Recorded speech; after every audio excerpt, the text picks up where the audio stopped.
Mary E. Britton Middle School won't be ready for this school year, but it is set to open in 2025 in Lexington as construction along Polo Club Boulevard continues. The school district is working on the students that will fill that space. Well, tonight, FCPS leaders presented their recommendations to the school board on which areas of the city will be part of the new district. WKYT's Jeremy Toms explains why the plan has some neighbors feeling excluded. Our top story at 11.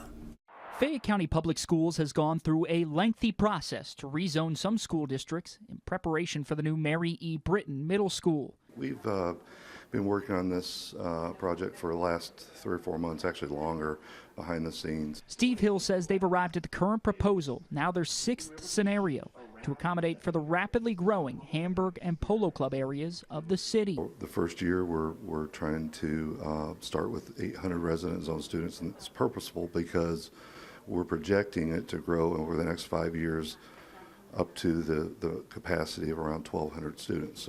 The catch?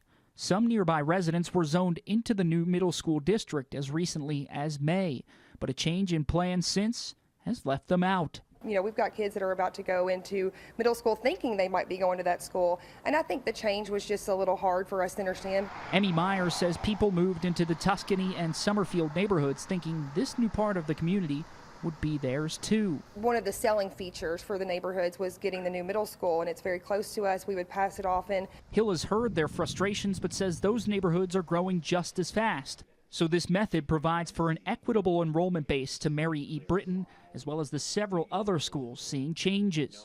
Still, Meyer hopes they can work with school leaders to find a solution. It is a growing area. We're aware of that.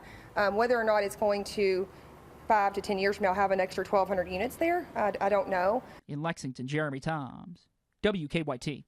And tonight's work session discussion ended with moving the rezoning recommendation on for a final vote, and that is scheduled for August 26th.